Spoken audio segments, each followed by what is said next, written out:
Prinsip orang Minang ini kan dunia juga udah tahu, seluruh Indonesia kan juga tahu, adat bersandi syarak, syarak bersandi kitabullah. Kemudian syarak mengatur, adat memakai. Itu udah jadi pegangan hidupnya masyarakat Sumatera Barat, masyarakat Minang. Ini bukan persoalan gizi lagi. Udah terlambat berarti ya. Jadi artinya ini menjadi program gizi, apa ini program catering? Nah, itu yang mesti kita selesaikan. Nah, seharusnya MBG itu begitu itu menjadi janji presiden. Presiden kan niatnya baik, mau memenuhi janji kampanye. Niatnya kan baik, mau kasih makan rakyat. Tapi kalau langsung dijalankan tanpa perencanaan yang baik, ya akhirnya jadi program rusak.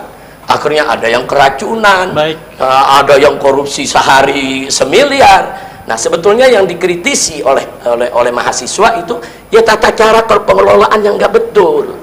Jadi saya nggak setuju juga kemarin ada politisi yang menyerang mahasiswa dengan mengatakan, itu mahasiswa berarti nggak setuju rakyat dikasih makan. Nggak begitu. Mahasiswa saya pun juga sangat setuju rakyat dikasih makan. Nah, jadi dari segi ide, secara prinsip memang udah bagus, tapi tata pengelolaan yang nggak beres itu yang diprotes oleh masyarakat, itu yang diprotes oleh para mahasiswa. Artinya apa? Ya perbaiki kalau bisa diperbaiki, kalau nggak bisa diperbaiki ya stop. Kerusakan ini nggak boleh dilanjutkan. Ini program rusak juga berarti menurut Habib. Ya artinya kalau dia bisa orang korupsi sampai triliunan, apa ceritanya satu ya berarti kan tata kelolanya nggak betul dong. Kalau presiden kita duduk di BOP jadi anak buahnya Trump, kita nggak rela, anak nggak ridho. Bapak presiden kita yang memimpin negara yang begini besar harus jadi bawahannya Trump, nggak, kita nggak ridho. Makanya kita sedih sekali pada saat Trump memberikan ke presiden untuk megang map. Ada urusan apa presiden kita kok jadi kayak ajudannya Trump? Itu kita nggak ridho. Kita pengen presiden kita tuh wibawa, selevel dong, setara dong. Bahkan kalau perlu, andai kata pun presiden harus ikut BOP, mestinya presiden Indonesia yang jadi ketua BOP, yang harus mimpin BOP, yang harus buat programnya. Baru ngaruh ya? Baru ada pengaruh. Kalau cuma jadi antek atau ajudan, sekarang dunia mengatakan Indonesia antek Amerika, apa nggak malu? Assalamualaikum, halo guys, tolong subscribe channel saya ya. Assalamualaikum Habib. Waalaikumsalam. Masya Allah, ahlan wa sahlan, terima kasih banyak hadir di Padang TV. Terima kasih udah Okta. Baik, Bib, kapan sampai di Padang, Bib? Sampai sore tadi. Udah kemana aja nih, Bib? Baru ke rumah siapa tadi, kawan kita, sahabat kita, Pak Meldian ya. Haji Meldian. Baik, terima kasih banyak Bib telah hadir. Dan besok ada agenda besar juga ya. Nanti malam ya Bib ya, dimulai nanti ada acara Qiyamul Lail katanya. Dan di sebelah Habib juga hadir pemirsa malam hari ini, beliau adalah anggota DPD RI dari Sumatera Barat, Ustadz Jel Fatullah. Assalamualaikum Ustadz Jel. Apa kabar Ustadz? Alhamdulillah. Baik, terima kasih banyak telah bergabung malam hari ini. Dan pemirsa, seorang dai, beliau juga musisi Indonesia. Kami hadirkan juga nanti sesaat lagi. Beliau adalah Ustadz Dery Sulaiman, akan bergabung bersama kita nanti. Dan untuk membahas kali ini, saya kepada Ustadz Habib terlebih dahulu dengan kondisi Indonesia saat ini, unjuk rasa di mana-mana. Bahkan dulu juga beliau yang sangat vokal, yang sangat kita kenal dengan peristiwa unjuk rasa 212 ya Bib ya. Luar biasa. Bagaimana Bib? Saja juga tokoh. Beliau juga tokoh dari Sumatera Barat, juga hadir di sana kala itu. Bib, melihat Indonesia saat ini, apa yang teringat Bib dengan momentum tahun baru Islam saat ini? Ya, kita berharap tahun baru Islam kali ini, yaitu kita masuk ke tahun 1448 Hijriah. Ini betul-betul kita bisa menghijrahkan diri. Nah, karena memang kan Nabi sendiri pernah mengatakan dalam satu hadis, al-muhajir man hajara ma nuhiya anhu. Jadi seorang muhajir itu orang yang berhijrah ya. Seorang muhajir sejati itu adalah orang yang menjauhkan diri atau membentengi diri atau menghijrahkan diri dari apa-apa yang Allah larang. Nah, jadi kita berharap kita ada ya hijrah bangsa kita lah. Ya, jadi sesuai dengan tema diskusi kita malam ini, kita berharap di tahun 1448 ini menjadi hijrah bangsa Indonesia secara bersama-sama, yaitu dari kondisi yang tidak baik menjadi kondisi yang baik, dari negeri yang penuh korupsi menjadi negeri yang bersih. Itu kan makna hijrah yang perlu kita perjuangkan saat ini. Kalau di zaman Nabi, hijrah yang kita lihat kan hijrah makaniyah ya, hijrah dari satu tempat ke tempat lain, hijrah dari Mekah ke Madinah. Saat ini juga perlu kita manai dengan hijrah fi'liyah, hijrah perbuatan, dari maksiat kepada taat, dari keburukan kepada kebaikan. Itu tadi, dari korupsi Bersih gitu kepada negeri yang bersih, insya Allah. Insya Allah. Tapi Habib benar kita mengkonfirmasi berarti Indonesia sedang tidak baik-baik saja saat ini, Habib ya? Ya, memang tidak bisa kita pungkiri dan tidak bisa kita tutup-tutupi. Saat ini di negeri kita banyak persoalan, dari mulai persoalan korupsi, penegakan hukum yang masih sangat memprihatinkan, kemudian pelanggaran-pelanggaran HAM, itu kan juga semua masih banyak terjadi. Artinya dulu saat reformasi 98 kita memerangi KKN, nah KKN itu mulai subur kembali saat ini. Nah, saya pikir itu terang benderang, semua orang pun lihat, walaupun ada pihak-pihak yang menolak ya, Indonesia tidak gelap-gelap saja, tidak gelap begitu merasa terang, tapi faktanya. Nah, jadi kalau Indonesia ini baik-baik saja, nggak banyak demo di mana-mana. Unjuk rasa itu kan juga menjadi indikator, berarti ada sesuatu yang harus dibereskan. Dan sebetulnya pemerintah Indonesia ya kita sarankan dan kita usulkan, sekaligus kita sampaikan nasihat, jangan kuping tipis, jangan kalau dengar kritik tuh marah begitu saja ya.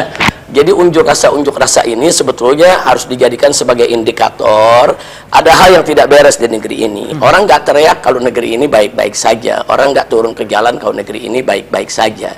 Apalagi sekarang demonya merata nih, hampir di setiap provinsi ada. Dan yang demo ini bukan dari sembarang kalangan, tapi dari kalangan mahasiswa. Nah, ini jangan diremehkan dan ini jangan dipandang remeh.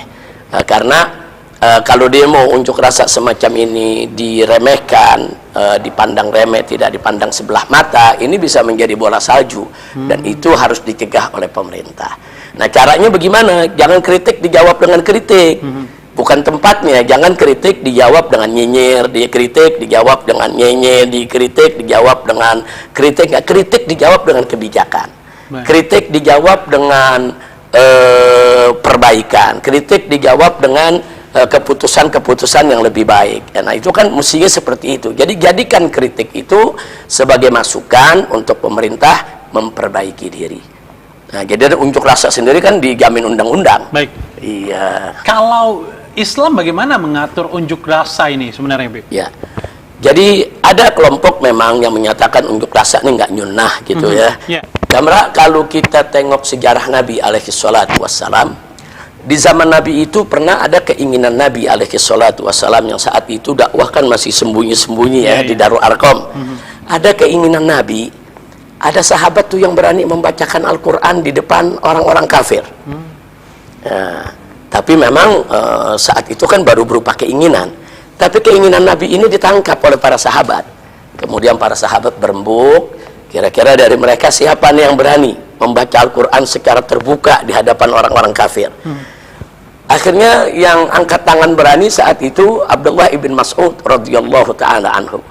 Tapi sahabat keberatan yang lain. Karena Abdullah ibn Mas'ud nih dari bentuk tubuhnya kecil, kurus, tidak meyakinkan. Jadi bukan pemuda yang tegap badannya. Apalagi Abdullah ibn Mas'ud dipandang bukan berasal dari suku yang kuat, takut tidak ada pelindungnya nanti. Tapi Abdullah ibn Mas'ud tetap menyatakan, saya yang akan bacakan. Dan ternyata betul beliau lakukan. Beliau datang ke depan Ka'bah, pemuka-pemuka kafir Quraisy sedang kumpul semua, beliau baca surat Ar-Rahman dengan lantang. Ar-Rahman, Allamal Quran, khalaqal insan, Allah, beliau baca. Akhirnya kagetlah orang-orang kafir, mereka bilang ini lagi baca apa? Oh, ini yang diajarkan Muhammad ini. Dipukuli, digebuki. Itu kan unjuk rasa itu. Itu unjuk rasa itu apa sih? Kan mau tunjukkan sesuatu kepada orang-orang kafir itu, ini suara kebenaran loh. Ini ajaran Nabi loh, ini firman Allah loh. Itu juga jenis unjuk rasa. Dan unjuk rasa itu kan nggak mesti rame-rame. Dibolehkan oleh Rasulullah kala itu ya, Bib ya. Dan itu bahkan dipuji oleh Rasulullah. Begitu beliau dipukuli, luka sampai pingsan, digotonglah oleh para sahabat, dibawa. Nah, begitu dibawa, begitu sadar, sahabat bilang, "Loh, kami bilang apa? Jangan Anda yang turun." Begitu, jangan Anda yang turun. Tapi apa jawaban Abdullah ibn Mas'ud? Demi Allah, kalau kalian mau, besok aku lakukan lagi. Dan perbuatan itu dipuji oleh Nabi alaihi salatu wasallam, bahkan Nabi senang.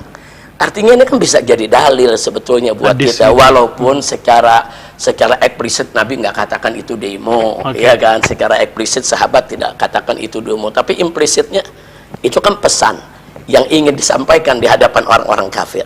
Nah, demo yang sekarang ini apa sih? Kan ingin menyampaikan pesan, namanya aja unjuk rasa. Artinya dia ingin menyampaikan pemikirannya, pendapatnya, perasaannya kepada mereka-mereka yang punya wewenang atau punya kemampuan untuk merubah keadaan tersebut. Nah, jadi ini juga kita anggap sebagai dasar yang bisa kita jadikan sebagai dalil ya, bahwa unjuk rasa boleh-boleh aja secara dengan cara yang baik, selama menjaga etika, sopan santun, jangan sampai unjuk rasa itu juga melanggar syariat. Bahkan selain itu, para sahabat juga kan pernah dipimpin sama Hamzah ibnu Abdul Muthalib, pamannya Nabi. Mereka gandeng tangan rame-rame keliling Ka'bah depan orang-orang kafir. Nah, begitu orang-orang kafir lihat ada Hamzah, Hamzah kan jagoannya kota Mekah saat itu. Disegani, ditakuti. Macam Sayyidina Umar ibn Khattab radhiyallahu taala anhu. Yang lain masuk Islamnya diam-diam, Sayyidina Umar kan enggak. Bahkan hijrahnya aja beliau langsung tunjukkan, ayo siapa yang mau larang aku hijrah? Aku mau hijrah. Kalau ada yang istrinya ingin jadi janda, anaknya jadi yatim, silakan jegat aku di pintu gerbang keluar kota Mekah. Nah, itu kan unjuk rasa yang bahkan dengan menantang, siapa yang melarang saya? Nah, jadi artinya itu terjadi di zaman Nabi, hal sedemikian rupa. Nah, karena itu unjuk rasa yang dilakukan oleh para mahasiswa, selama ya unjuk rasanya tidak langgar syariat, selama tidak melanggar etika dan kesopanan, unjuk rasa itu sah secara agama maupun secara undang-undang negara. Dan lanjutkan. Itu rasanya sudah tepat dilakukan hari ini oleh mahasiswa. Saya lihat sudah tepat, Nah, kalaupun nanti ada yang menuduh ini anarkis dan lain sebagainya, saya pikir kadang-kadang anarkis itu muncul kan karena ada provokator, ya kan? Nah, itu yang harus dicegah. Makanya begini, unjuk rasa itu kan ada undang-undangnya ya, unjuk rasa dijamin. Dan tidak benar kalau unjuk rasa itu berdasarkan undang-undang harus izin polisi, nggak betul. Dalam undang-undang disebut bukan izin polisi, pemberitahuan kepada pihak kepolisian, bukan izin. Jadi di negara ini nggak dilarang orang unjuk rasa, tapi cukup dikasih tahu gitu ya, polisi resmi, pemberitahuan.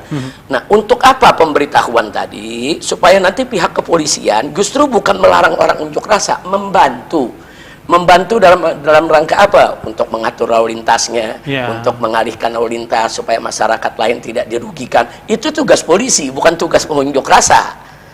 Nah, jadi dan tugas polisi juga, andai kata ada dua kelompok berbeda ingin unjuk rasa, kalau mereka memberitahukan polisi, kan polisi kasih tahu, kamu jangan jam sekian ya, ada kelompok unjuk rasa di tempat yang sama, kamu unjuk rasanya di jam sekian saja atau di tempat yang lain pada saat yang bersamaan. Itu tugas polisi, bukan tugas pengunjuk rasa. Jadi pemberitahuan itu gunanya itu, manfaatnya adalah agar polisi bisa menginformasikan kepada para pengunjuk rasa di mana waktu yang tepat, tempat yang tepat, supaya tidak terjadi benturan. Sekaligus polisi membantu mengatur lalu lintas, atau kalau perlu ada pengalihan, unjuk rasanya depan kantor gubernur, sementara jam-jam itu pada waktu padat, polisi kan bisa melakukan pengalihan. Betul. Itu pentingnya pemberitahuan, bukan izin. Oke. Jadi nggak perlu mendapatkan atensi dulu ya, Bif, ya? Iya, artinya pemberitahuan silakan. Nah, kalau udah dikasih pemberitahuan, polisi sudah terima, ada kesepakatan jam dan waktunya, lakukan bebas. Tidak boleh dilarang. Dan jangan lupa, dalam undang-undang soal penyampaian pendapat, pihak manapun yang mencoba mencegah, melarang orang yang menyampaikan pendapat bisa dipidana penjara. Oh iya. Iya. Artinya kalau polisi mencoba untuk mencegah, polisinya mesti dipenjara. Jadi nggak boleh. Jadi unjuk rasa, yang penting unjuk rasa itu tertib, disiplin, artinya betul-betul tidak langgar aturan. Terus ada juga yang marah-marah, ya unjuk rasa itu kata-katanya mesti sopan. Saya pikir kalau soal orasi dari dulu unjuk rasa di mana-mana yang memang keras-keras ya. Yang namanya unjuk rasa, orasi, Ustaz Jel, kita dulu pengalaman orasi ya. Yang namanya orasi nggak mungkin lah kalimatnya lembut, ya kan? Nah, saya pikir kalau kalimat mereka keras begitu masih wajar lah. Itu kan, itu namanya unjuk rasa. Mungkin jangan sampai mengeluarkan kata-kata yang kotor, atau kata-kata yang dilarang oleh agama. Nah, itu jangan sampai kita lakukan. Baik, itu langkah maju dari Satjel bergabung di DPD saat ini juga langkah maju ya, Beb ya? Ya, mudah-mudahan. Insya Allah makin banyak ustadz, ulama, tokoh-tokoh agama yang sadar politik. Ya, karena politik ini ya silakan saja kalau ada ulama, kiai yang tidak mau mendekat politik itu kan sah-sah saja. Tapi kalau ada yang berpolitik pun jangan diserang, jangan disalahkan. Mudah-mudahan dengan kehadiran mereka itu kan bisa menjadi rem ya, bisa menjadi balancer untuk penyeimbang daripada pengambilan kebijakan di DPR. Dan memang harus ada ulama di sana. Dan jangan lupa pendiri bangsa ini juga banyak ulama. Ada Kiai Haji Agus Salim, tokoh dari Sumatera Barat. Ada Kiai Haji Hadratus Syekh Hasim Asy'ari, atau Kiai Haji Wahid Hashim putranya. Kemudian masih ada juga Haji Omar Said Cokroaminoto. Itu kan mereka bukan sekedar politisi, tapi mereka ulama, pejuang Islam. Ini agaknya harus lebih banyak lagi ulama yang masuk dalam politik. Ya, saya berharap ke depan ini akan ada Pak Nasir yang baru, ada Kiai Haji Agus Salim yang baru, ada Kiai Haji Hasim Asy'ari yang baru, yang melanjutkan perjuangan mereka bagaimana mereka mendirikan negara ini atas dasar yaitu iman dan takwa kepada Allah Subhanahu wa taala. Dan itu tertuang dalam Piagam Jakarta, atau bahkan sekalipun Piagam Jakarta 7 kata itu sudah dihapus yang berkaitan dengan syariat, tapi dengan izin Allah kan gantinya tauhid, ketuhanan yang Maha Esa. Itu kan tauhid. Jadi dari syariat mau dibuang, ternyata yang lahir akhirnya tauhid. Nah, ini udah hikmah dari Allah Subhanahu wa taala. Jadi saya pikir memang saya setuju betul Ustadz Jal masuk ke sana, duduk di sana, dan mudah-mudahan insya Allah menjadi senator yang baik, yang beriman, bertakwa, dan bisa bukan hanya sekedar membela kepentingan daerah, tapi juga membela kepentingan seluruh bangsa Indonesia. Mulai harus dari mana nih, Beb, untuk bangsa kita harus hijrah ini? Ya, jadi begini, yang saya mau ingatkan, kalau kita ada penyakit gatal di badan, itu nggak cukup gatal yang menyebabkan lecet, nggak cukup hanya dengan mengobati bagian yang lecet saja. Karena kalau kita obati bagian yang lecet saja, bisa jadi besok timbul gatal di tempat lainnya. Tapi kan kita mesti periksa darah, kita mesti ke dokter. Nah, begitu dokter mengatakan, oh ini yang bermasalah darahnya, oh darahnya ini yang kotor, darahnya harus dibersihkan dulu. Nah, jadi kalau dokter sudah punya vonis semacam itu, cuma kita pakai obat-obat yang lain. Ya kan, karena ternyata yang sakit kan sistem darahnya, bukan kulitnya yang sakit. Nah, artinya apa? Darah dia harus dibersihkan, dia mesti cuci darah. Begitu darahnya bersih, gatalnya hilang semua. Nah, artinya jadi problem di negeri kita ini sistemnya. Nah, jadi selama sistemnya tidak baik, sekalipun ada pejabat yang semula baik, akan bisa menjadi tidak baik. Ya, contoh ya, seperti sistem kepartaian di negeri kita atau sistem kampanye di negeri kita, baik di tingkat pilkada maupun di tingkat pilpres, itu kan beli suara udah menjadi sesuatu hal yang biasa dengan alasan demokrasi, padahal demokrasi kita udah kebablasan. Nah, jadi siapapun yang mau jadi bupati, mau jadi gubernur, mau jadi presiden, harus punya uang sekian miliar, harus ada bokhirnya yang membiayainya. Nah, ini kan sistem nggak betul, ini sistem mesti diperbaiki. Karena kalau sistem ini dibiarkan, begitu lahir seorang kepala negara atau kepala daerah dari bokhir yang membayari dia, ya besoknya tentunya kan nggak ada makan siang gratis. Artinya kan ada yang harus dikembalikan. Namun ujung-ujungnya apa? Pada korupsi. Seperti yang kita lihat pada hari ini, korupsi ada di mana-mana. Seorang kepala MBG aja bisa korupsi per hari 1 miliar. Ini kan gila ini. Sehari 1 miliar. Innalillahi wa inna ilaihi raji'un. Nah, saya lihat ini nggak bakal bisa hilang kalau sistemnya tidak diperbaiki. Jadi sistem kita ini yang memberi kesempatan untuk orang korupsi. Sistem kita ini yang memberi kesempatan dalam politik untuk orang jual beli suara. Sistem kita ini yang memberi kesempatan kepada orang-orang yang tidak kapabel, yang tidak punya kapabilitas, tahu-tahu harus duduk di parlemen dan lain sebagainya. Padahal banyak di negara-negara lain anggota parlemen aja itu mesti ada yang S2, ada yang S3, supaya apa? Karena mereka ini kan nanti yang akan merumuskan. Rumusan mereka kan nanti akan jadi undang-undang.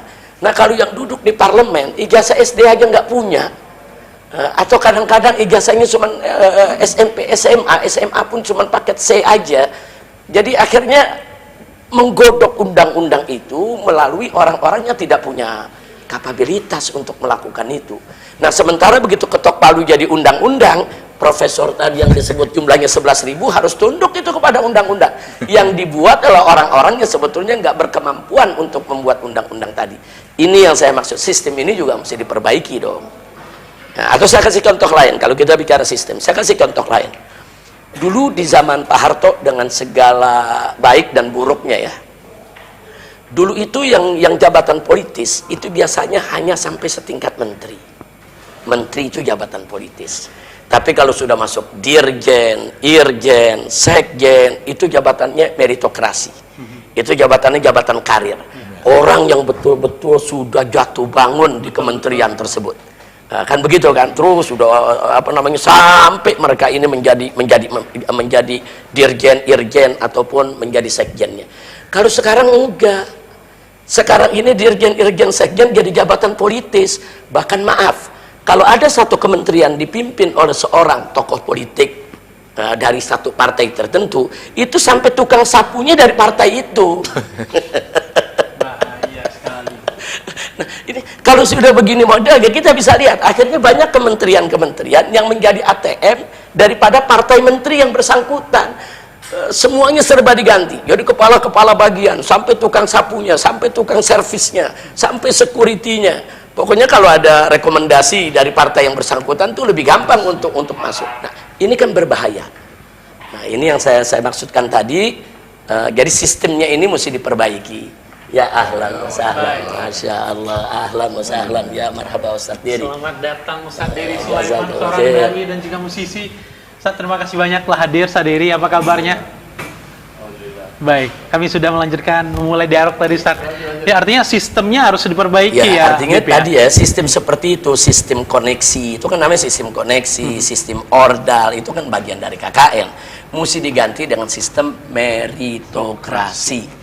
Jadi kalau perlu kementerian itu hanya beberapa kementerian saja yang jabatannya politis. Tapi ada kementerian-kementerian lain, katakanlah seperti Kementerian Pendidikan, Kesehatan, umpamanya sebagai contoh, ini mesti meritokrasi. Nah, jangan, maaf, seperti sekarang Menteri Kesehatannya seorang bankir. Ini bagaimana ceritanya? Akhirnya nanti yang namanya pendidikan itu atau kesehatan itu dibisniskan. Karena menterinya kan seorang yang ahli di dunia bisnis. Nah, mestinya kan Menteri Kesehatan itu orang-orang yang betul-betul menguasai medis. Nah, ini sebagai contoh. Ini karena apa? Karena tidak meritokrasi. Bahkan di kementerian itu kita harus saring lagi. Oh, mana kementerian yang jabatannya politis? Silakan dibagi oleh orang-orang partai, orang-orang politik. Tapi mana partai-partai yang urgen, yang memang harus dipegang oleh seorang ahli? Itu berlakukan meritokrasi. Nah, itu yang penting, karena kan Nabi sendiri mengatakan dalam hadis sahih, idza wusidal amr ila ghairi ahli fantadhir sa'ah. Kalau suatu perkara diserahkan kepada bukan ahlinya, ya tunggu saja kiamat, tunggu saja kehancuran, tunggu saja kebinasaan. Nah, makanya bagaimana ekonomi kita tidak ambruk, bagaimana Indonesia sekarang mau dikatakan terang, banyak jabatan-jabatan diisi oleh orang-orang yang bukan bidang. Nah, jadi sekarang ini bukan meritokrasi, tapi koneksitrasi. Ada istilah baru nih dari HPP. Siapa punya koneksi, ada ordal, yang mudah lah untuk mendapatkan. Ada yang jadi komisaris, ada yang jadi direktur hanya karena masuk tim ses padahal nggak punya kapabilitas untuk menjabat itu. Ini harus dihentikan. Nah, kalau Indonesia betul-betul mau hijrah, perbaiki sistemnya. Jangan kasih peluang sedikit pun untuk KKN masuk ke dalam sistem tersebut atau bisa hidup di sistem yang baru tersebut. Artinya dari sistem yang sudah salah ini, Beb, yang paling membahayakan saat ini yang dihadapi Indonesia adalah tentang korupsi ini, Beb. Ya, tentang KKN masih subur. Dulu kita reformasi 98 kan karena KKN kan kita mau lawan. Sekarang KKN ini subur lagi. Nah, jadi reformasi nggak mempan. Nah, kalau reformasi nggak mempan, obatnya revolusi. Nah, kalau nggak berevolusi, segeralah pemerintah melakukan revolusi diri. Nah, pertama paling tidak melalui revolusi akhlak. Ini kan banyaknya orang yang korupsi kan karena nggak punya malu, karena nggak punya akhlak. Mereka korupsi semau-maunya, seenak-enaknya. Kalau mereka punya akhlak yang baik kan nggak begitu. Makanya saya dari beberapa tahun terakhir ini, sudah hampir 10 tahun kan selalu menyerukan revolusi akhlak di segala bidang. Nah, kalau revolusi akhlak ini berhasil, insya Allah sistem kita juga bisa kita revolusi. Nah, jadi jangan sampai nanti rakyat yang merevolusi. Kita pengen pemerintah sendiri yang melakukan revolusi. Revolusi akhlak, jadi revolusi sistem, revolusi daripada program-program yang ada di kita punya negeri melalui revolusi akhlak. Nah, tapi pemerintah saat ini sudah mengarah ke arah sana atau belum, Dep? Mendengarkan setidaknya pandangan-pandangan dari masyarakat nih. kita harus objektif juga. Ada memang sebagian putusan-putusan program-program pemerintah yang harus kita akui bagus. Tapi kita juga tidak bisa menutup mata ada program-programnya yang bermasalah. Karena saya ini kan dai, saya ini ustadz ya, saya ini bukan oposisi. Jadi apa beda ustadz dengan oposisi? Ada bedanya. Kalau oposisi itu kan lawan politik pemerintah, sehingga kadang-kadang keputusan pemerintah yang sudah bagus pun tetap dikritisi. Nah, tapi kalau seorang ustadz, ulama nggak begitu. Mereka itu adalah muhtasib, orang yang melakukan hisbah, amar, ma'ruf, nahi munkar. Jadi kalau ada keputusan atau program pemerintah yang baik, ya dia harus akui itu baik, harus diapresiasi, harus didukung.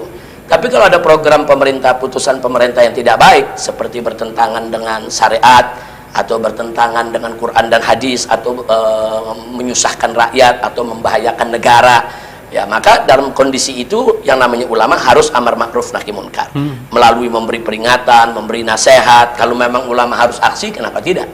Kita bisa turun bersama mahasiswa. Nah, jadi artinya di sini yang kita ingin ingatkan adalah bahwa dalam kondisi yang seperti ini, pemerintah, kita apresiasi apa-apa yang baik dari pemerintah, tapi juga kita koreksi apa-apa yang tidak baik. Dan pemerintah juga nggak boleh tipis kuping. Nah, jangan kalau dengar ada koreksi, ya kan, tiba-tiba langsung udahlah nggak usah koreksi. Yang bilang Indonesia gelap pergi aja ke Yaman, yang nggak begitu juga kan.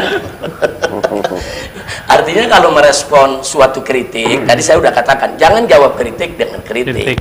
Apalagi jawab kritik dengan nyinyiran, nggak boleh. Jawab kritik dengan kebijakan, jawab kritik dengan keputusan, jawab kritik dengan program yang lebih baik. Itu cara menjawab kritik. Satu, saya kasih contoh.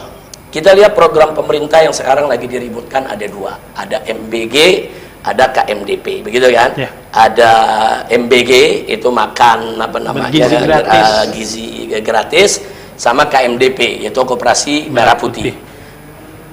Kalau kita bicara secara ide ya, prinsip ide ya, ini kan tujuan MBG kan mau ngasih makan rakyat. Ya, idenya bagus, kita akui idenya bagus. Tapi suatu ide yang bagus akan berjalan bagus kalau tata cara pengelolaannya juga bagus. Kan nggak cukup kita berhenti di ide. Oh, ide presiden bagus ini. Oh, ide pemerintah bagus ini. Tapi bagaimana untuk pelaksanaannya? Kan nggak boleh juga begitu ide bagus langsung dilaksanakan tanpa perencanaan yang bagus, ya bisa rusak itu ide. Nah, seperti kalau ada orang ingin membangun satu proyek di satu wilayah, katakan di Sumatera Barat, itu kan mesti ada studi kelayakan dulu, harus ada amdalnya dulu, harus diperiksa juga bagaimana kesiapan masyarakat setempat, mesti dilihat juga polusinya, lingkungan hidup dan lain sebagainya. Ada studi dulu. Nah, kalau studi itu bagus, nah proyek ini mau dijalankan, tentunya kan ada izin proyek dulu. Bagaimana juga dia mesti sonder dulu itu tanah untuk mendirikan bangunan. Semua itu ada proses. Nah, seharusnya MBG itu begitu itu menjadi janji presiden. Presiden kan niatnya baik, mau memenuhi janji kampanye. Niatnya kan baik, mau kasih makan rakyat. Tapi kalau langsung dijalankan tanpa perencanaan yang baik, ya akhirnya jadi program rusak. Akhirnya ada yang keracunan, ada yang korupsi sehari 1 miliar. Nah, sebetulnya yang dikritisi oleh mahasiswa itu ya tata cara pengelolaan yang nggak betul. Jadi saya nggak setuju juga kemarin ada politisi yang menyerang mahasiswa dengan mengatakan itu mahasiswa berarti nggak setuju rakyat dikasih makan. Nggak begitu. Mahasiswa saya pun juga sangat setuju rakyat dikasih makan. Nah, jadi dari segi ide secara prinsip memang udah bagus, tapi tata pengelolaan yang nggak beres itu yang diprotes oleh masyarakat, itu yang diprotes oleh para mahasiswa. Artinya apa? Ya perbaiki kalau bisa diperbaiki. Kalau nggak bisa diperbaiki ya stop. Kerusakan ini nggak boleh dilanjutkan. Ini program rusak juga berarti menurut Habib. Ya artinya kalau dia bisa orang korupsi sampai triliunan, apa ceritanya satu ya berarti kan tata kelolanya nggak betul dong. Jadi saya nggak katakan program MBG-nya itu secara Nah, tata kelola pelaksanaannya bagaimana? Kalau orang banyak yang keracunan di mana-mana, ada nggak beres dong? Baik. Nah, mesti diperhatikan. Ini keracunan bukan persoalan sepele. Jangan juga dipandang, keracunan kan cuma 1%. Nggak bisa begitu gitu dong. ya. Racun tetap racun. Baik. Bahaya tetap bahaya. Nggak Oke. bisa dinilai soal 1%. Nah, begitu juga soal korupsinya. Loh, kok gila-gilaan ini korupsi sampai sedemikian rupa. Udah gitu, di kepengurusan daripada MBG tingkat nasional pun, di sana kita lihat nggak ada yang ahli gizi. Kapabel lagi, Bi. Nah, ini kan artinya dari segi kapabilitas. Makanya tadi saya katakan jangan dijadikan MBG ini hanya sebagai program politik, tapi betul-betul program bangsa dan negara. Baik. Yang artinya bisa betul-betul dinikmati. Ada lagi, kadang-kadang MBG ini kan ditujukan untuk rakyat miskin. Kadang-kadang yang kaya kena juga, dapat juga. Maksudnya kan sekolah yang berkemampuan, yang siswanya berkemampuan nggak perlu. Harus dikasih gitu ya. Dan masih ada problem lagi. MBG ini kan ditujukan kan untuk melawan stunting diantaranya, ya kan? Nah, kalau kita bicara stunting itu kan mestinya kita berikan gizi anak-anak Indonesia sejak dalam perut. Ibu-ibu hamil itu saat mereka hamil diberikan gizi yang bagus supaya anaknya lahir dengan gizi yang baik. Nah, pertumbuhan gizi yang paling bagus anak-anak tuh balita. Oke. Nah, berarti apa? Dulu zaman Pak Harto ada program posyandu, ingat kan? Nah, orang-orang hamil dikasih susu, dikasih kacang hijau, gula, ini, itu, Iya. dan lain sebagainya. Anak-anak balita juga diperhatikan. Nah, itu aja dikembangkan lebih intensif lagi. Jadi artinya MBG bagus, tapi dia mesti targetnya tuh mesti Baik, jelas. baik. Tapi kalau sudah anak SD, SMP, SMA, ini bukan persoalan gizi lagi. Udah terlambat berarti ya, Nah, Bi. ini, jadi artinya ini menjadi program gizi, apa ini program catering? Nah, itu yang mesti kita selesaikan. Yang diuntungkan juga ini ya, Bib ya. Yang untungnya catering tadi. Baik. Dan nggak tanggung-tanggung. Ada pihak-pihak tertentu punya catering 600, 1000 catering, 1500. Ini apa? Kenapa tidak kantin-kantin sekolah yang diberdayakan? Diberdayakan. Nah, makanya tadi saya katakan MBG secara ide ya, bagus. Saya dukung memberi makan rakyat, tapi tata kelolanya harus dirapikan dulu, jangan dijalankan dulu sebelum itu lah. Iya. Kajiannya panjang harusnya ya, Bib. Oh, Sebelum kajiannya mulai itu ya. panjang. Kita mau bangun rumah aja kajiannya panjang. Betul. Undang arsitek, undang insinyur, Izin ini segala macam ya. ya. Ada IMB-nya, ada AMDAL, ada lingkungan hidup panjang. Itu cuma bangun rumah, ini mau bangun bangsa, bangun gizi nasional. Baik. Ya studinya mesti matang dong. Baik, nggak bisa karbitan Nggak berarti. bisa. Baik. Saya coba beralih kepada Ustaz Dery Sulaiman. Persis seperti Habib bilang, idenya bagus, caranya bagus, cuman ini mission impossible. Ini misi yang nggak masuk akal. Baik. Ya, sekaya apa negara kita ini memberi rezeki rakyatnya? Kan memberi rezeki tugas Allah. Tugas pemerintah kan ngasih kerjaan bapak-bapaknya itu sebetulnya kan. 1 triliun satu hari, 1 tahun 365 triliun. 9 triliun aja jembatan Suramadu itu bisa dinikmati jutaan orang kan. Ini 365 triliun 1 tahun itu jadi tai semua. Jadi semua tuh. Benar-benar nggak ada ininya, jadi banyak fitnahnya, banyak nama makan yang dibuang. Saya kan banyak teman yang punya dapur. Saya bilang, ya Allah, ini mubazir semua. Ini karena ini kejar target kan, bahkan hari libur pun harus dimasak, bulan puasa Bulan harus puasa pun juga. Jadi ini nampak betul ide yang baik ini dikerjakan dengan cara yang tidak baik, dengan orang yang mungkin kurang pas, kurang ahlinya, jadi berantakan semua. Jadi kalau mau tanya saya tentang kondisi negara kita ini, banyak orang-orang soleh di kepolisian, di TNI, di pemerintahan juga orang. Tapi kalau kata Pak Mahfud MD kan, malaikat pun masuk ke sistem ini kan jadi setan semua kan. Jadi sistemnya ini yang mesti harus duduk lagi dengan para ulama, musyawarah lagi. Ya seperti negara ini dibangun dulu tahun 45 kan. Kan maaf nggak ada partai banyak-banyak kan, cuma ada ulama yang duduk mengawal. Yang dibuat pertama lagu Indonesia Raya, belum ada dulu Undang-Undang Dasar 45-nya semuanya. Tapi karena dulu para ulama bertirakat, berpuasa sebelum memutuskan satu undang-undang, sehingga berkah kan. Hari ini orang mau sidang, mau ya, ini teman-teman saya yang anggota dewan sebagian ya, yang rock and roll kan. Besok mau sidang, malamnya party dulu kan. Karaoke dulu kan. Jadi susah, jadi undang-undang yang dihasilkan itu tidak ada dasarnya dengan iman gitu. Nah, ya, tapi isi kepala aja, logika aja.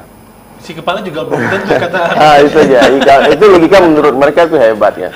Jadi solusi sekarang bangsa ini pemerintah harus merangkul ulama, memuliakan ulama, jangan memusuhi ulama, ya, jangan memusuhi para habaib, karena daging ulama beracun.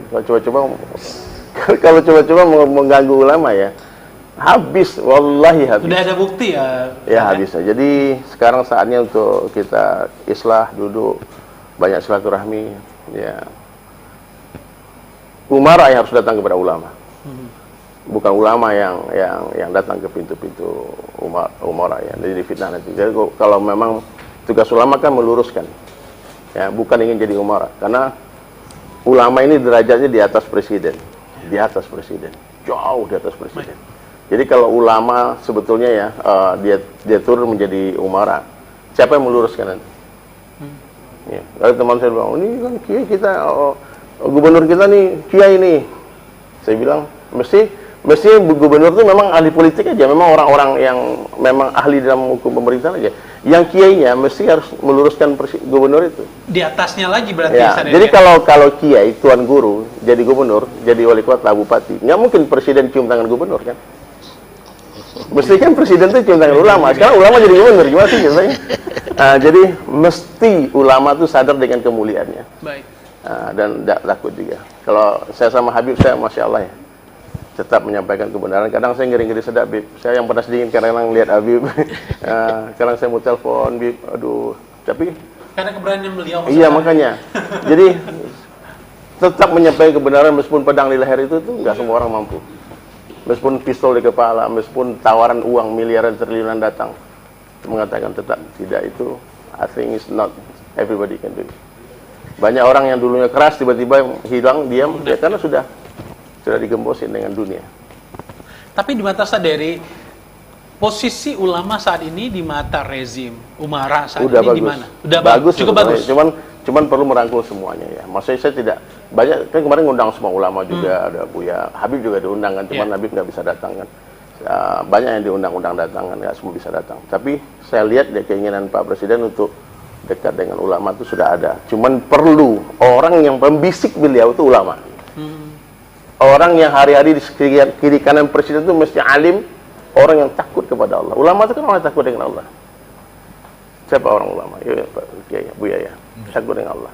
Tapi kalau pembisiknya bukan orang yang paham agama, nggak sholat di waktu di masjid, maaf ya, tentu dibisikin ya enggak. Okay. Tapi kalau setiap mau ngambil keputusan, Pak, takut sama Allah, Pak, selesaikan. Okay. Pak, ini manfaat untuk akhirat nih, ini manfaat, ini dalilnya, ini Al-Quran, ini hadisnya. Nah, jadi kalau Pak Presiden nonton tayangan ini ya, mesti cari ulama yang betul-betul wara, yang betul-betul tidak cinta dunia, yang ada di samping kanan kirinya. Artinya beliau sudah merangkul saat ini ya, Saderi ya. Tapi kebijakan-kebijakan atau saran-saran dari ulama ini sudah didengar sama beliau atau belum? Saya nggak dekat dengan beliau, nggak tahu juga ya. Cuman saya tengok-tengok di sosmed aja kan. Oke. Menurut saya Pak Presiden juga jangan terlalu sering dikasih mic deh. Bahaya ya? Ya karena maaf ya, kadang-kadang suka blunder, bercanda, dan saya tahu itu nggak sengaja. Beliau orang tua kan, orang tua kita kan. Jadi nih benar saya buat orang-orang sekitar Pak Presiden ya, maksudnya Pak Presiden tuh duduk aja, biar anak-anak muda yang bekerja. Oke. Biar ini kita nih siap mati untuk negara ini, benar, wallahi. Cuman saya nggak mau setiap mau ngomong tuh dikira musuhin pemerintah. Saya 5 tahun loh akun saya di ban sama nggak jelas, orang yang bisa ngelihat dihilangin semuanya. Apalagi Habib, kita mau foto Habib aja hilang langsung. Ingat Habib, tahun 2017 saya datang ke rumah Habib di Mekah sama Ustaz Abdul Somad. Terus saya live Facebook saya 1.600.000. Kata Habib, Saderi hilang nanti, kemarin Gus Dur hilang. Beneran hilang? Pas hilang, hilang separuh nafasnya. Bangunnya lama ya, Sad ya? Ya Allah, bangunnya lama ya? Enggak benar bang. Itu waktu itu Beb, saya nggak tidur malam itu. Udah diingatin sama hilang betul. Wow. Hilang betul. Syahidnya. Sampai hari ini masih seperti itu. Iya, di Instagram, pokoknya. Ya, mudah-mudahan orang berhidayah, orang-orang itu semua. Mudah kita nggak hilang loh. saya sering bilang sama orang ya, kalian kalau kenal Habib Rizik personal, you will fall in love with him. Yes. Kamu akan jatuh cinta. Karena kayak kemudian itu cuma potong-potong video-video pendek dari ceramah 1 jam, dipotong 1 menit. Kan sebelum before afternya nggak ada. Nah, jadi akhirnya framing negatif, framing Habib itu keras, ekstrim itu tuh, maaf ya, benar itu kita tengok di komen-komen orang di sosmed kan. Coba kalau kamu jumpa Habib Rizik, beliau menciptakan syair-syair indah itu. Mabaruk Alfa, Mabaruk, Habib yang buat. Kisah sang Rasul, Habib yang menulis syairnya semua. Berarti beliau seniman kan. Seniman berarti kan punya keindahan di jiwanya. Nah, Habib pun sebetulnya harus ditemani dari Sulaiman terus kirim. Tiap hari-hari kita nyanyi-nyanyi aja. Bib, rem dikit Bib, rem ya. Orang tuh digas terus sama Habib, aduh ya Allah. Kalau dari pandangan Habib, posisi ulama saat ini di mata rezim atau umara ini di mana posisinya, Habib? Saya sepakat tadi yang disampaikan oleh Ustadz Dery, ulama itu harus betul-betul menjadi sosial kontrol ya, membantu umat melakukan sosial kontrol terhadap pemerintah. Dan saya juga sepakat ide yang disampaikan oleh Ustadz Jel ini satu ide yang menarik, yang bagus kalau memang ke depan bisa diimplementasikan. Cuman satu hal yang saya mau ingatkan, saya termasuk Ustadz Jel yang senang sekali begitu sekarang ada dirjen pesantren. Nah, kenapa? Kita kalau bicara pesantren ini di Indonesia sudah ada sebelum Indonesia lahir. Indonesia ini lahir tanggal 17 Agustus tahun 1945. Nah, kalau kita lihat daftar pendirian pesantren, saya punya catatan. Nah, saya punya catatan di sini ada 50 pondok pesantren yang didirikan jauh sebelum Indonesia merdeka. Nah, itu nomor satunya ada di Aceh. Itu ada pondok pesantren Dayah Cotkala di Perlak. Itu didirikan itu tahun 1102, didirikan tahun 899. Artinya apa? Umurnya sudah 1126 tahun. Jauh, Indonesia belum ada itu. Nah, kemudian yang kedua tuh pondok pesantren tertua adanya di Jawa. Itu pondok pesantren Al-Kafi Somalangu di Kebumen. Itu umurnya 551 tahun, didirikan tahun 1475. Kemudian masih ada lagi di Semarang pondok pesantren Luhur Dondong Semarang, itu umurnya 417 tahun. Terus masih ada lagi pondok pesantren Nashatul Tulab di Sampang Madura, umurnya 324 tahun. Jadi artinya di sini kalau kita lihat terus masih ada lagi pondok pesantren Babakan Ciwaringin Cirebon, itu usianya sudah 321 tahun. Kemudian yang berikutnya lagi ada pondok pesantren Mojosari Nganduk, itu yang didirikan oleh Kiai Haji Ali Imran asal Bojonegoro, itu 316 tahun. Masih ada lagi pondok pesantren Cangaan Bangil, umurnya 316 tahun. Nah, terus masih ada lagi pondok yang sangat terkenal sekarang, pondok pesantren Sidagiri. Nah, Sidagiri itu umurnya sudah 281 tahun dari sejak berdiri. Tapi dari perintisannya dia usianya sudah 308 tahun. Di Cirebon ada pondok pesantren Buntet, umurnya 276 tahun. Ini kalau saya mau bacain banyak sekali. Artinya pesantren itu sudah ada jauh sebelum Republik ini lahir. Satu, itu yang kita inginkan. Dan dulu banyak ulama-ulama kita di zaman penjajahan, baik itu penjajahan Portugis, penjajahan Belanda, penjajahan Jepang. Banyak ulama kita kalau siang hari mereka buka kitab buat santri. Malam hari mereka angkat bedil. Mereka serang itu pos-pos daripada penjajah. Nah, dan ini terjadi bahkan di tahun-tahun 30-40-an di Jakarta umpamanya ada Kiai Haji Nur Ali yang sekarang jadi pahlawan nasional. Begitu. Dia ulama juga, pimpinan pondok pesantren juga, dan dia pejuang juga. Nah, yang seperti ini ulama banyak di mana-mana. Nah, betul yang dikatakan Ustadz Kial tadi. Jadi waktu penjajahan mereka turun angkat bedil, mereka ikut perang, ikut mendirikan negara ini. Yang tadi disampaikan oleh Ustadz Dery, kan ikut mendirikan negara ini. Tapi setelah negara ini berdiri, ulama ditinggal. Nah, ini problem. Jadi ini nggak boleh terjadi. Saya sepakat peran pondok pesantren, peran ulama itu harus betul-betul diangkat kembali, kemudian harus betul-betul dimaksimalkan dan dioptimalkan, yaitu peran mereka untuk menjaga negara ini. Nah, karena kalau kita lihat satu lagi TNI umpamanya, TNI lahir dari mana sih? Dulu kan nggak ada TNI. Mana kita ada waktu kita perang sebelum 45 ada Tentara Nasional Indonesia? Tidak ada. Yang ada Laskar Hizbullah, macam-macam laskar kan, ada Laskar Ansor dan lain sebagainya. Mereka bersatu, ya itulah yang sekarang jadi TNI. Jadi artinya lahirnya TNI pun itu dari rahim para ulama, itu daripada santri. Nah, makanya bagaimana Bung Tomo pada saat mengobarkan jihad 10 November di Surabaya, itu kan melalui fatwa ulama juga, fatwa jihadnya Kiai Hasyim Asy'ari dan kawan-kawan. Artinya peran ulama ini nggak boleh dilupa. Ya jangan begitu udah merdeka, udah menang, ulama dilupakan, bahkan dituduh-tuduh teroris, kan kurang ajar gitu. Artinya hari ini tuh posisinya juga tidak cukup mengasihkan, tidak istimewa Nah, posisinya. saat ini, artinya saat ini kan mulai ada perbaikan kayak tadi yang tadinya dirjen pesantren nggak ada, sekarang ada. Kemudian dulu kan lulusan pondok pesantren itu tidak ada akselerasi, ya kan? Kalau udah lulus pokoknya orang bilang masa depannya gurem, tapi kan sekarang kan ada akselerasi, ada paket A, paket B, paket C, kemudian mereka bisa kuliah. Nah, sehingga banyak lulusan pondok pesantren sekarang juga yang punya titel sarjana. Nah, itu kan perbaikan-perbaikan yang harus kita apresiasi.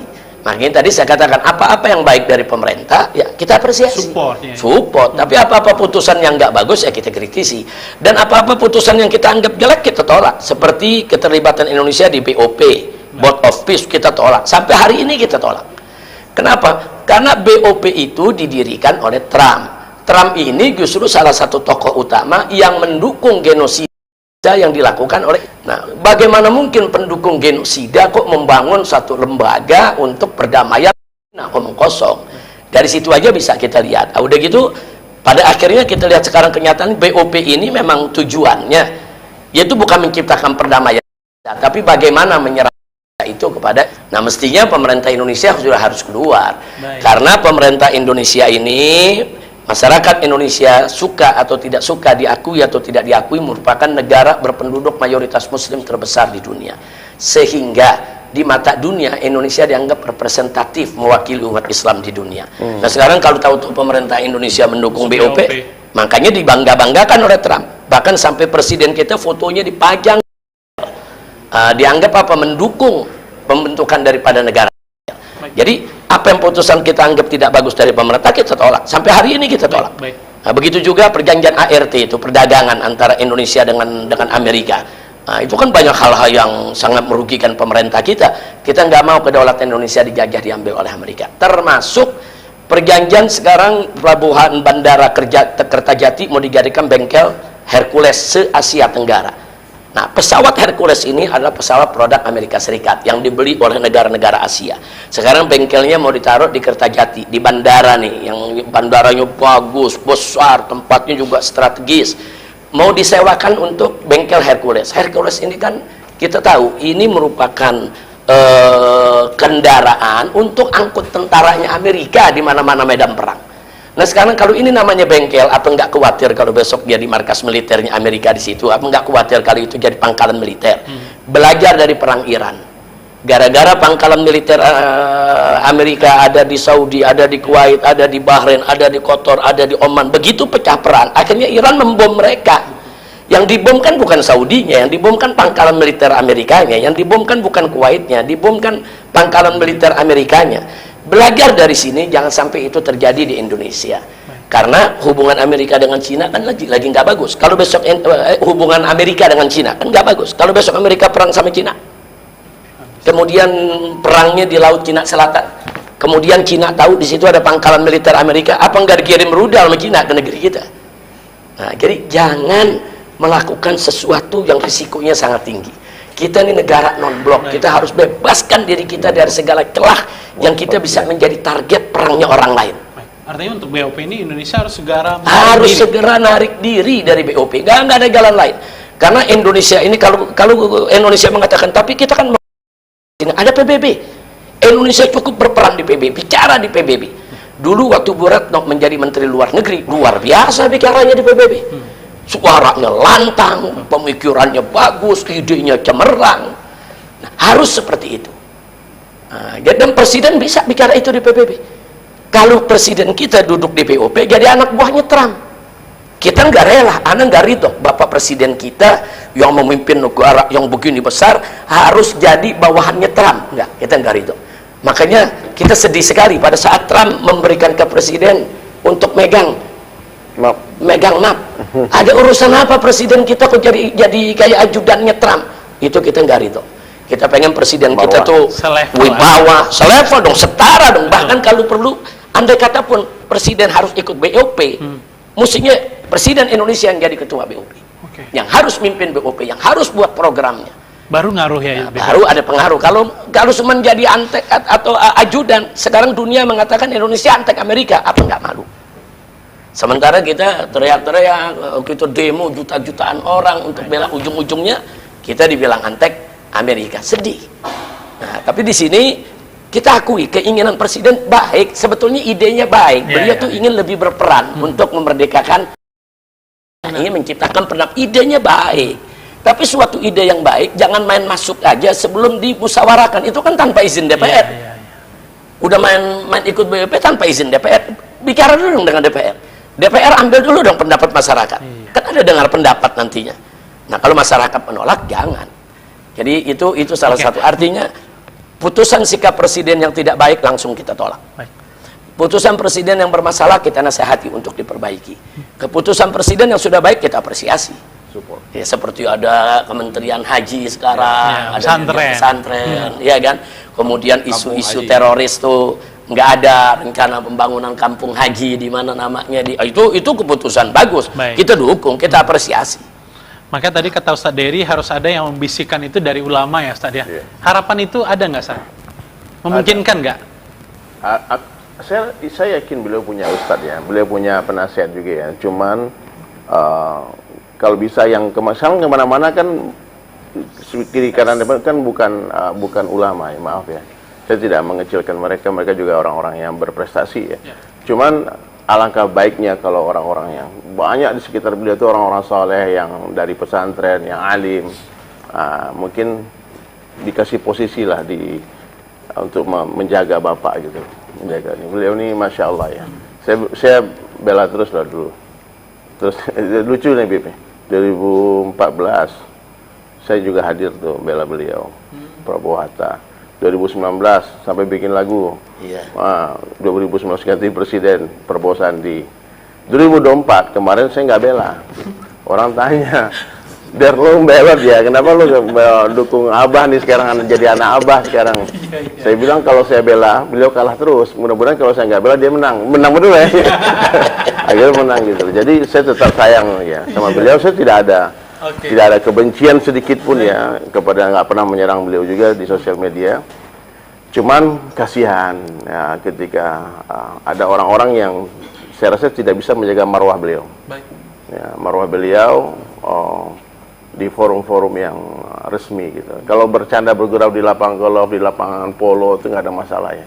Di gurauan di meja makan, tapi kalau di tempat podium yang harus tiba-tiba berteriak hidup Jokowi, itu kan jejak digital yang sangat memalukan gitu loh.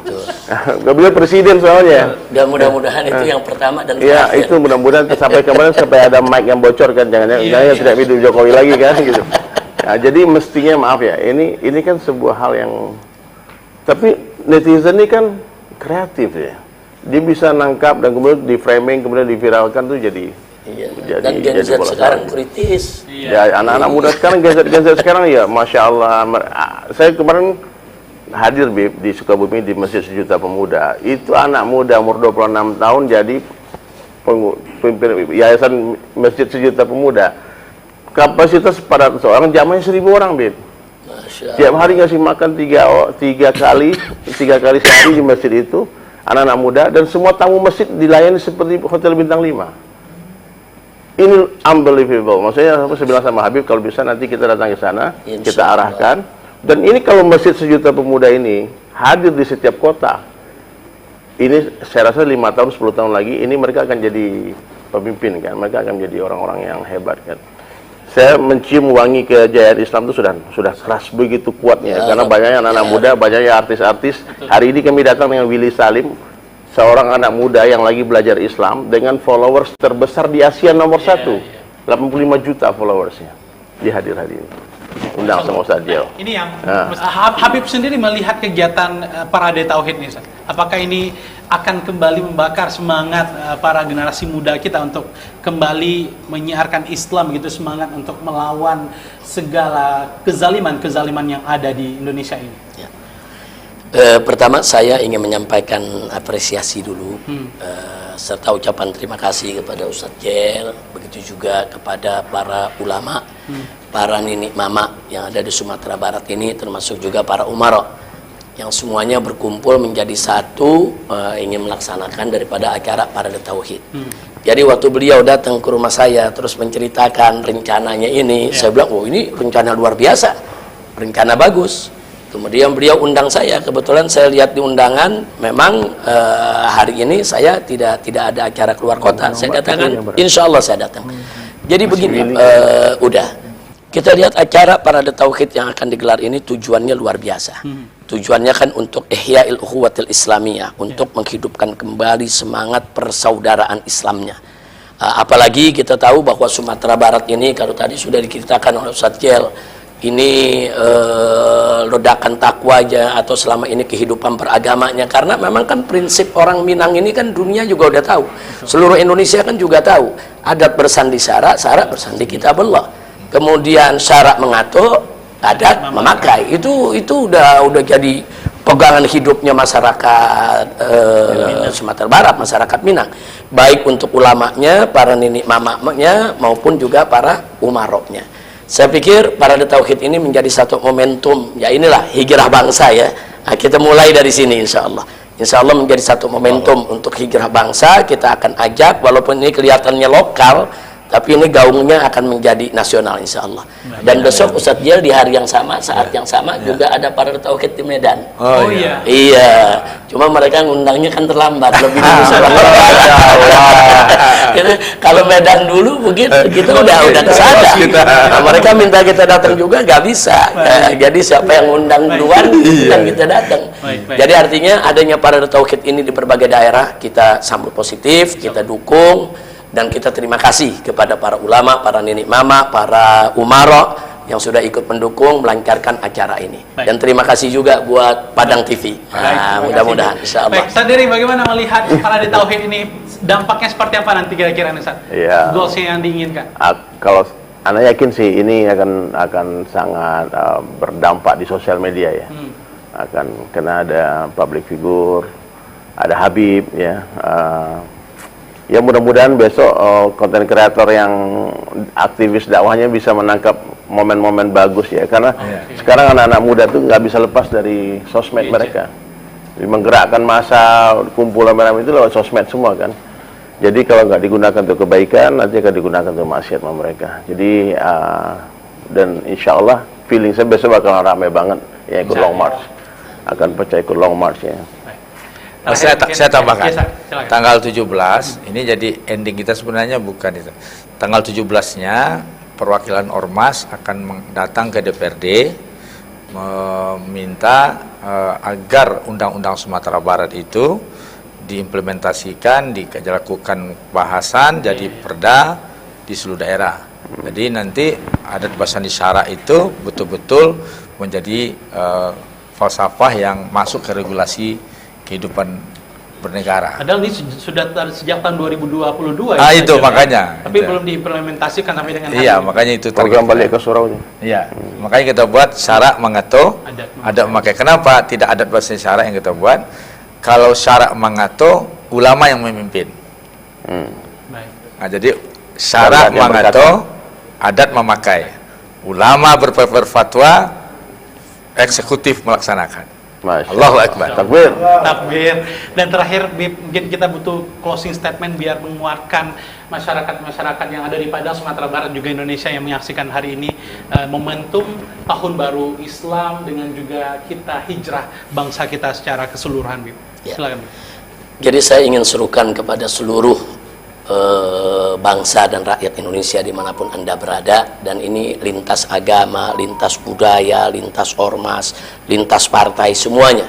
Yuk sama-sama bagaimana caranya kita jaga kapal besar kita. Indonesia ini kapal besar ya.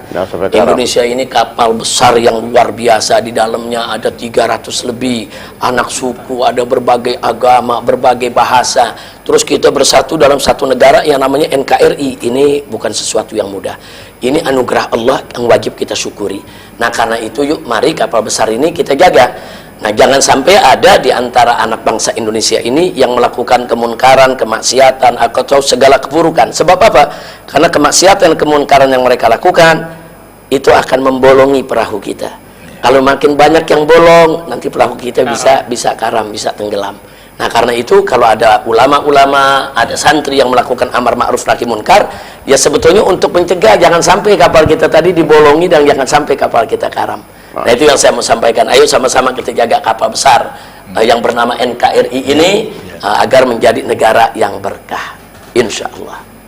Terima kasih banyak Bib telah bergabung malam hari ini di Sumber Sama-sama. TV. Terima kasih Sadil juga udah Sulaiman atas diskusi yang luar biasa. Semoga didengar juga oleh eksekutif kita dan juga para pemangku kepentingan lainnya. Bahwasannya pemirsa kita belajar unjuk rasa itu bukan hanya tentang hal-hal yang negatif saja, tapi juga menyuarakan kebenaran yang sebenarnya.